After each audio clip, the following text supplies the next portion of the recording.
तो फ्रेंड्स, स्वागत है आपका इस चैनल पर। मेरा नाम है आशिका और आज का जो टॉपिक है वो ये है कि ट्विन फ्लेम जर्नी में आने के बाद आपका सबसे पहला पर्पस क्या होता है। अगर आप सर्च कर रहे हैं कि मेरा सोल पर्पस क्या है, तो वो आपके जो भी सोल पर्पस हैं वो आपको बाद में ही स्टार्ट करने होते हैं। उससे भी पहले एक बहुत ही ज़रूरी पर्पस होता है आपका, जो आपको करना ही करना है। और वो पर्पस कौन सा है उसके बारे में मैं आज आपसे बात करने वाली हूँ। तो स्टार्ट करते हैं इस वीडियो को। फ्रेंड्स, ट्विन फ्लेम जर्नी में आने के बाद आपका सबसे पहला जो पर्पस होता है वो यही होता है कि आपको अपने एंसेस्ट्रल की हीलिंग करनी होती है।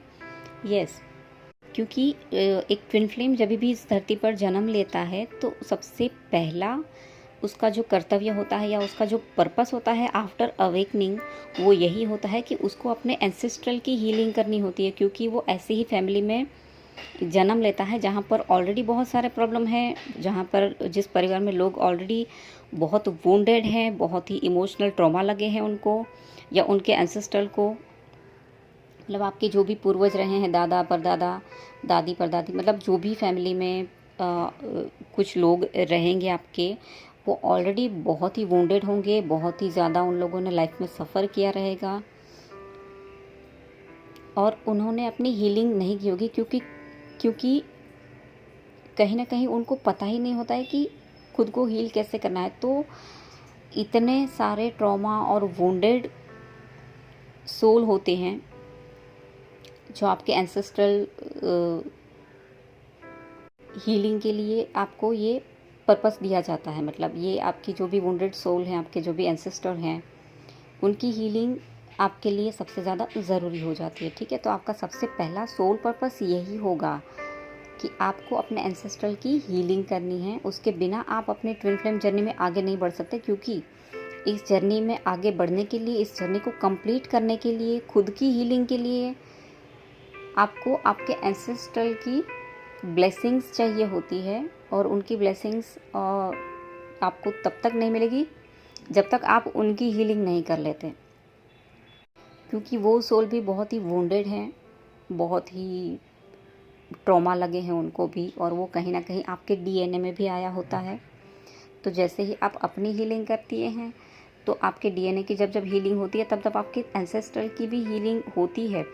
बट आपको कुछ दूसरे भी तरीके हैं जिससे आपको स्पेशली आपके एंसेस्ट्रल को, आपके पूर्वजों की भी हीलिंग करनी है, जो बहुत ज़्यादा ज़रूरी होता है। ठीक है, अब ये हीलिंग कैसे करनी है ये भी मैं आपको बता देती हूँ।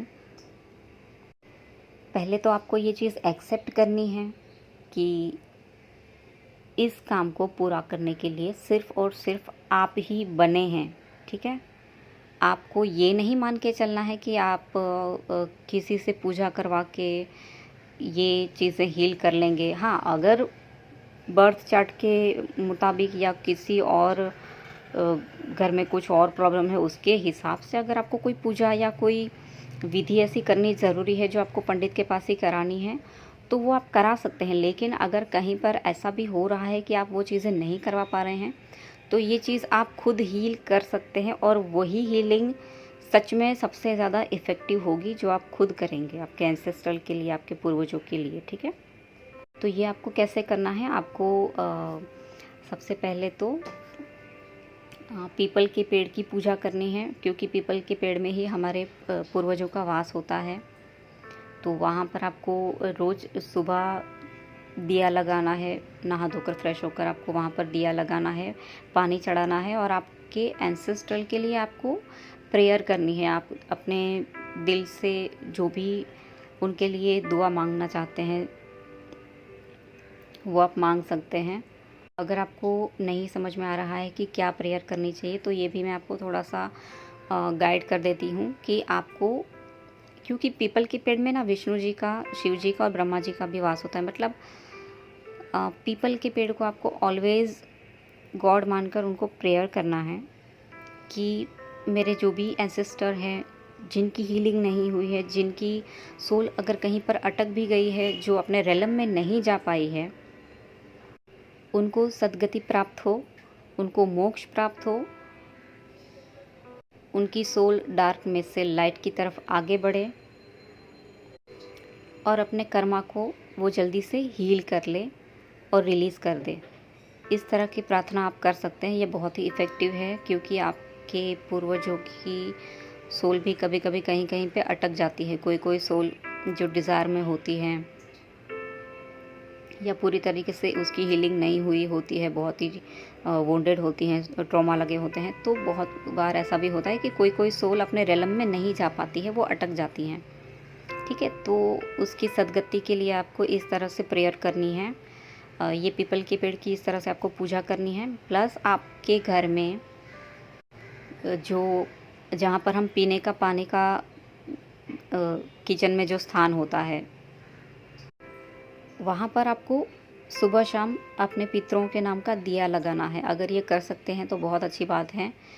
कोई कोई घर में ये नहीं करने देते हैं, मैंने देखा है, क्योंकि काफ़ी लोग डरते हैं इस चीज़ को करने से। सबको ये लगता है कि पितृ जागरूक हो जाएंगे और हम पे क्रोधित हो जाएंगे, लेकिन ऐसा कुछ नहीं होता है। काफ़ी लोगों ने ये मिथ फैला के रखा है कि अगर हम किचन में पानी के स्थान पर अगर पितरों के नाम का दिया लगाते हैं तो पितृ जाग जाते हैं और वो हमें श्राप दे देते हैं और ये सब।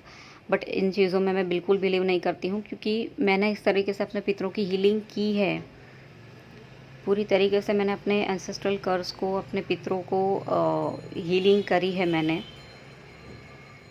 तो मुझे पता है कि इससे आपको सिर्फ़ और सिर्फ ब्लेसिंग्स मिलती है उस सोल की तरफ से जो कहीं ना कहीं अटकी हुई थी, कहीं ना कहीं फंसी हुई थी, कहीं ना कहीं उनको आपकी हीलिंग की ज़रूरत थी, आपकी ब्लेसिंग्स की ज़रूरत थी, आपके प्यार की ज़रूरत थी। तो आपको दूसरे लोगों से डर के ये नहीं करना है। अगर हो सके तो आप अपने परिवार को समझाइए, अगर वो कोई एक्सेप्ट नहीं कर रहे हैं कि आपको वहाँ पर दिया करने दें तो ठीक है। अगर नहीं भी हो पा रहा है ये चीज़ आपको, तो भी आप मानसिक रूप से आप प्रेयर कर सकते हैं इस तरह से। बट पीपल के पेड़ की पूजा तो आपको करनी ही चाहिए, क्योंकि इसके बिना आप एंसेस्ट्रल हीलिंग नहीं कर पाएंगे। ठीक है, तो इस तरीके से आप अपने पूर्वजों की एंसेस्ट्रल की हीलिंग कर सकते हैं और इसके बाद ही इनकी ब्लेसिंग्स आपको मिलना शुरू हो जाएंगी, इनका सपोर्ट आपको मिलना शुरू हो जाएगा। क्योंकि कहते हैं ना कि आप कुछ भी कर रहे हो, कुछ भी हीलिंग कर रहे हो या कहीं पर भी आपको गॉड की ब्लेसिंग्स की ज़रूरत है, गॉड की सपोर्ट की ज़रूरत है, उससे पहले आपको अपने पूर्वजों की ब्लेसिंग्स और सपोर्ट की सबसे पहले ज़रूरत होती है। और यहाँ पर ट्विन फ्लेम जर्नी में तो आपको सबसे पहले आपके एंसेस्ट्रल के ही सपोर्ट की और ब्लेसिंग्स की ज़रूरत पड़ती है, लेकिन उससे पहले ऑफ कोर्स आपको उनकी हीलिंग करनी पड़ेगी, क्योंकि ये आपकी ज़िम्मेदारी होती है। ठीक है फ्रेंड्स, तो आज का ये टॉपिक था, यही टॉपिक था और यही मुझे आपको शेयर करना था कि आप कैसे अपने एंसेस्ट्रल की हीलिंग करें। और ज़रूर ये कीजिएगा, डरना नहीं है किसी से भी, और आपको भी डरना नहीं है, क्योंकि कभी कभी कुछ लोग एंसेस्ट्रल के नाम से ही डरने लगते हैं, तो ये नहीं करना है। वो तो सिर्फ आपको ब्लेसिंग्स देते हैं, आपको प्यार देते हैं, वो चाहते हैं कि आप आगे बढ़ो, आप खुश रहो। ठीक है फ्रेंड्स, तो आप अपनी इस हीलिंग को ज़रूर कीजिएगा, उसके बाद आपकी ज़िंदगी में रास्ते खुलने लगेंगे। आपकी हीलिंग के लिए भी आपको बहुत ही ज़्यादा सपोर्ट मिलने लगेगा। तो थैंक यू सो मच मुझे सुनने के लिए। आज के लिए इतना ही, और मैं मिलती हूँ मेरे अगले वीडियो में। तब तक के लिए ओम नमः शिवाय। Thank you.